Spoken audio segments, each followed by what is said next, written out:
road tax carriers on aircraft dry leasing opportunities. And on the foreign scene, Greenpeace calls for taxing of the super rich. Aaron Sports 27th edition of Nuga Game Open in Jos. Hello and welcome to all our viewers in Nigeria and around the world to News Prime on Global Television, coming to you live from the nation's capital, Abuja. I am Jumai Manson. Now, a quick reminder that Global Television is on DSTV channel 365 and Star Times channel 276. Now the news in full. Low turnout vote buying top Anambra of cycle election. Eligible voters in Anambra State this Saturday exercised their civic responsibility by casting their votes to elect candidates of their choice in a governorship election in the state. Global Television correspondent Anete Patrick reports on developments from different parts of the state. YPP governorship candidate Sir Paul Chukwuma cast his votes at Umunaga Square 004 polling unit under Umeri 2 registration area in Anambra East local government area. He expressed satisfaction with the conduct of the exercise, noting that reports from across the state show improved logistics and peaceful participation. Election commenced on time. Materials arrived, various polling units on time. So I commend INEC. It shows that INEC was, prepared for this exercise. Governor Chukwuma Charles Soludo also cast his votes at his polling units, commending INEC officials for what he described as an orderly process. By 10 a.m., voter turnouts in some polling units were abysmally low, but as the day advances, the voting gradually became impressive. Well, so far, so good. The election is in progress. We are still expecting more voters to come around. This is polling unit 021. I got back. So we believe that they will come and vote. Queues were dominated by elderly women and young female voters waiting for accreditation and voting. INEC officials deployed the bimodal voter accreditation system BVAS, which functioned effectively in most locations visited. Security personnel, including operatives of the ICPC, moved around polling centers to check vote buying and ensure orderliness. Civil society observers, journalists, and security agencies accredited by INEC monitored the process without confrontation. Despite the exercise, commercial activities continued in major markets. Shops, roadside stalls, and adjoining streets around Awka remained busy with vehicular movement and economic activity. From Obosi, in Idemili North local government area, some voters expressed anger over what they described as small inducements allegedly offered to residents. A voter who spoke off camera said residents were invited back to vote after initially staying away, only to be offered 1,000 naira each afterwards, an amount she described as too small given the stress of participating in the process. Meanwhile, Minister of State for Foreign Affairs Ambassador Bianca Odumegu Ojukwu has adjudged the Anambra State governorship election as peaceful and without tangible hitches. The minister stated this after casting her votes at polling units 001, Ward 2 at the premises of St. Stephen's Anglican Church, Okponu, Egbu, Umudim, Nnewi North local government area. Ambassador Odumegu Ojukwu, who also monitored the election in some polling units in Oragu, Ward 2, lauded the Independent National Electoral Commission INEC for satisfactory and commendable performance. So far, somebody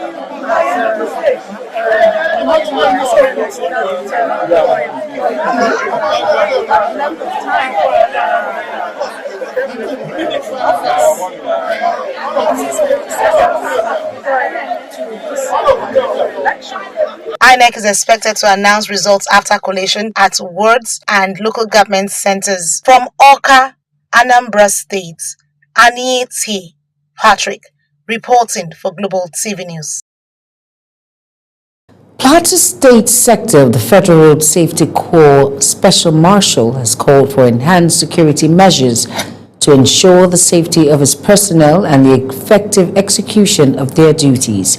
The State Coordinator of Federal Road Safety Corps Special Marshal in Plateau State, SM Abayomi Adegbami, made the call on Saturday during the 2025 Special Marshals Sectorial Workshop held at the command's headquarters in Jos, the state capital.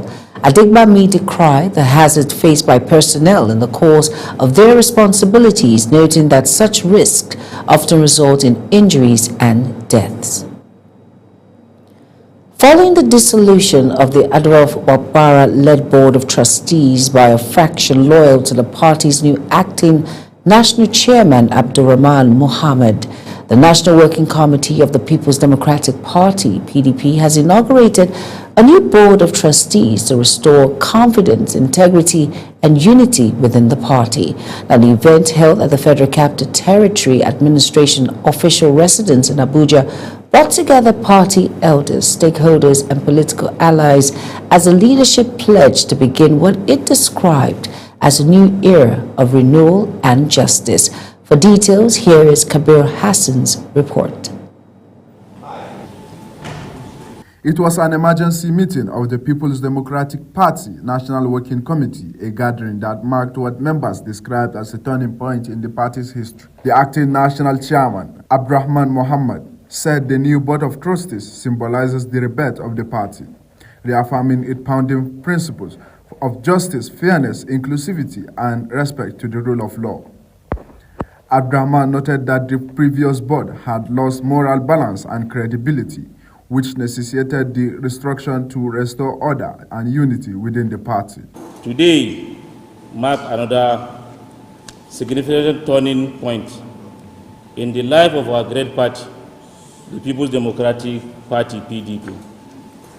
We have come together not merely to inaugurate a new board of trustees, but to renew our faith in the ideals that give birth to this great political family. For justice, fairness, inclusivity, and respect for the rule of law.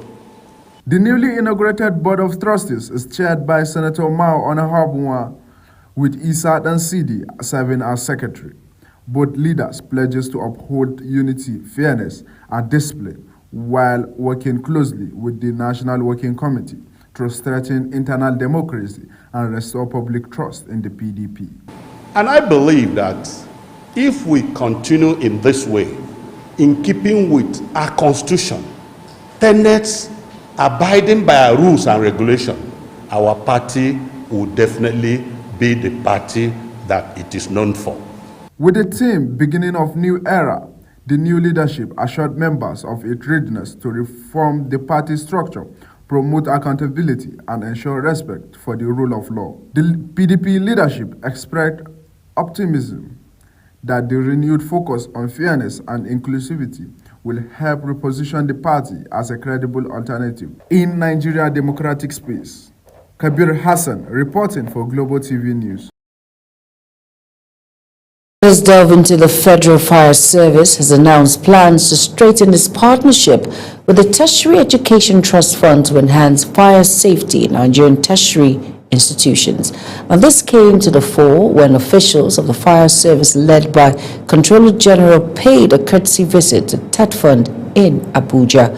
Global TV correspondent Ramsey Enoch Agbo has details.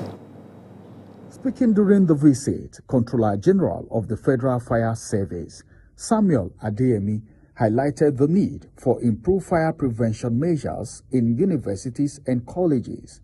He proposed closer collaboration between both agencies in the installation of firearms, smoke detectors, and extinguishers in all buildings funded by TET Fund, as well as regular safety inspections and fire education for students. Federal Fire Service, we are here today to strengthen the existing relationship that we have with State Fund. The more 2024, about 3 federal universities hostels was gutted by fire. The investment Test Fund is doing is large. Then me, myself, and the management, we sat down that we need to collaborate with TET Fund. The TET Fund's Executive Secretary, Aksoni Echono, commended the initiative, describing fire safety as essential and pledging to ensure that all tertiary institutions under the fund's project incorporate fire prevention facilities, including mini fire stations where possible. Fire protection is so essential. Bringing the classification of the buildings, ensuring that you have fire protection devices, the water hydrant, fire hydrants, the sprinkler systems for the bigger buildings, smoke detectors, and all the other facilities that have come so integral. In many countries, it's a prerequisite. So you cannot reuse any building unless you have those in place. But more importantly, you also need to educate the people. Educating people on the cautiousness and what to do in the event of fire. It's something that should not only be limited to us and our premises, but to all our beneficiary institutions. The collaboration is expected to go a long way to prevent fire outbreak in and around TEDFund facilities and save the lives of both staff and students as well as properties of tertiary institutions in Nigeria. Ramsey Enoch Agbo reporting for Global TV News. Moving on now, the Benue State government is urging owners of demolished properties along the ongoing Makodi 9 Mile Road project to present valid building approvals from the State Urban Development Board and Town Planning Department. And the government says this will enable affected persons to benefit from the ongoing compensation exercise. Global Television News correspondent Felicity Indere reports. The Benue State government has begun clearing structures to pave way for the dualization of Federal Road from Wurukum in Makodi to 9 Mile in Enugu State, a project covering over 500 kilometers. Following the demolition, residents and property owners, including the newly commissioned Tinubu Campaign Organization and the African Democratic Congress, ADC, have expressed concern over the exercise. Responding to the complaints, Director of Civil Engineering and Desk Officer for Compensation, Engineer Solomon Wombo, appealed to affected persons with valid documents and approved building plans from the State Urban Development Board to present them for compensation. Let me cite an example. We have destroyed Ashafa filling station. Why is he not complaining? We have destroyed Zenith Bank. Why is he not complaining? We have destroyed the Atorutio, estate. He is not complaining. We have destroyed EcoBank. He is not complaining. We are going to destroy Kabis now. Kabis will not complain. They have presented valid document of a development approval. For the issue of demolition at that APC premises and ADC. ADC for sure, all of them know they have developed outside the property line. All those developments that were removed were right on the right of way. Some property owners say they were already informed about the road expansion and support the government's efforts. Our fence has been affected by this demolition, but as painful as it is, we were actually marked for this demolition and we were aware. Others, particularly in the Kanshio area, claim that the demolition came without adequate notice. We then come to mark the house, then tell us, say then go pay us. My children go there, go right. 1 naira, they no pay. Or even yesterday, when they come to destroy something there, we come, then I go there, I go meet them. I say, I go come this side. They say, no. I leave all my load. Now, so they scatter them. As the dualization of the Makodi Otukpo 9 Mile Enugu Road continues, the government maintains that only the resident with valid document will be duly compensated. In Makodi, Felicity Indere reporting for Global Television News. In many parts of the world, a girl's right to learn is still seen as optional rather than essential. Yet, when you educate a girl, you transform her future and the society around her. Our correspondent, Sadia Yakubu, takes a look at issues that affect not just families, but entire nation's education of the girl child. Her report. Across the globe, more than 120 million girls are out of school.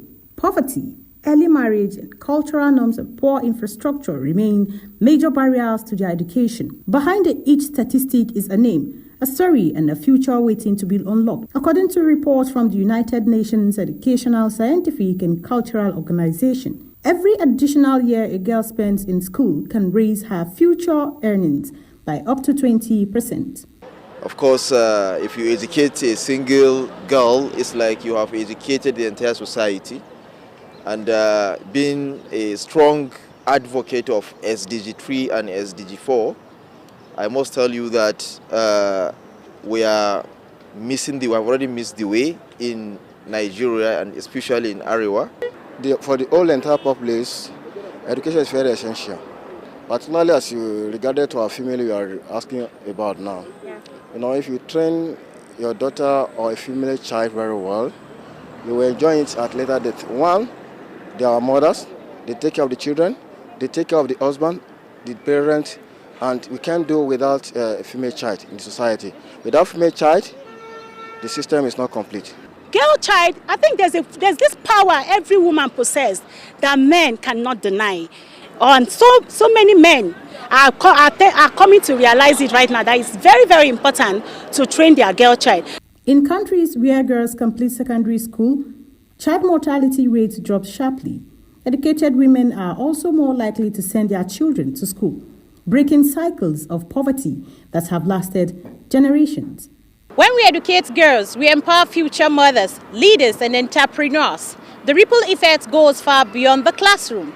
Initiatives like scholarship, safe transport, and mentorship programs are making education more accessible, because when you educate a girl child, you don't just change her life, you change the world. Sadia Yakubu, Global Television.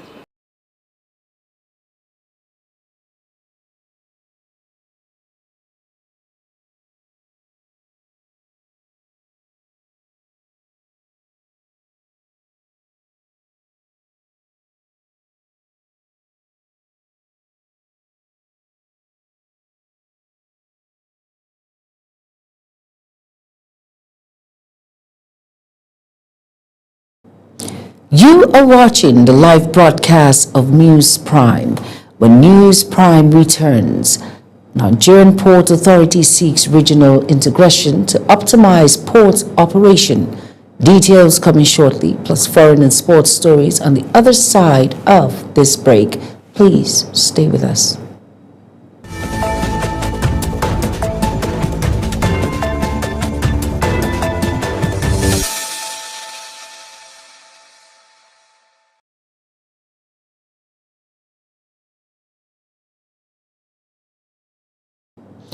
You're welcome back, and if you're just tuning in, this is News Prime on Global Television. Thank you for staying with us. In business stories now, Minister of Aviation and Aerospace Development, Mr. Festus Keyamo, has called on indigenous carriers to avail themselves of the opportunities opening up for the dry leasing of aircraft from lessors and original equipment manufacturers. Keyamo made this major leasing companies and aircraft manufacturers are now ready to do business with Nigerian carriers because of the relevant structure and instrument put in place by the federal government to restore confidence in their transactions. The Nigerian Ports Authority has called for regional integration and cooperation among the littoral and island states in the West and Central Africa to address the challenges in port operations, trade facilitation, and eliminate trade barriers to fully unlock maritime endowment of the queue for collective economic prosperity. Its managing director, Dr. Abubakar Dansoho, who is also the president of the Port Management Association of West and Central Africa, made the call at the ongoing 45th Annual Council meeting and 20th Roundtable of Managing Directors in Porto-Novo, Republic of Congo. The African Union Commission has rejected U.S. claims that the Nigerian government is complicit in targeted killing of Christians, calling the allegation unfounded and contrary to Nigeria's constitutional guarantee of religious freedom. In a statement from its headquarters in Addis Ababa, the AU reaffirmed its commitment to sovereignty, non-interference, and the rule of law as the core principles of the Union. And the Commission described Nigeria as a valued member, playing a key role in regional stability, counter-terrorism, and continental integration. Moving on now, Frederick Jehu, Fair Share Global Political Lead at Greenpeace Africa, says concerted and deliberate efforts must be made to stop the world's billionaires who exploit the environment to enrich themselves, leaving catastrophic pollution in their trail. The world is facing a broken tax system that is very unfair, that only favors the super rich and also favors the OECD, a few countries, rich countries, whereas the global south, the African countries, are not benefiting from the existing tax rules. And that's why we are talking about correcting these misnomers and having tax rules that are fair, that are just, that are also able to tax the super rich and also taxing the polluters who are causing the climate crisis. Njehu further stated that the 1% of the world's population, those who control enormous resources across various sectors, need to be held accountable to ensure that countries in the global south do not suffer unfair economic disadvantages. When you talk about the super rich, we are looking at a small 1% of the global, wealthy people who have, their own corporations, they control the wealth, and also they control the means of production. And these are the people who have not been paying their fair share of the taxes, and they have been paying very little. But if you look at the middle class, and the upper and the middle class have been paying quite a lot of taxes. They have to shoulder the tax burden. But the 1%, the super rich, are finding ways of not paying taxes. It is estimated that countries lose $492 billion annually because multinational corporations and the ultra-wealthy use tax havens to underpay tax. Uyi Agbomofwegbe, reporting for Global TV News. That report was on the hundreds of volunteers from Greenpeace Africa who formed a giant human banner in the shape of the African continent, displaying a printed message that reads, "Tax the super rich for people and planet," to demand urgent tax reform at the UN Tax Convention negotiations. And that gathering welcomed negotiations in Nairobi, Kenya at the United Nations Tax Convention, calling for action to deliver much-needed additional public finance for climate mitigation, nature protection, and sustainable development by making billionaires and oil and gas corporations pay their fair share in taxes. Moving on now in the news in sports stories now, a wave of excitement swept through the University of Jos as the 27th edition of the Nigerian University Games officially opened, drawing athletes, dignitaries, and sports enthusiasts from across the country. Global TV sports correspondent Samuel Odi tells us more.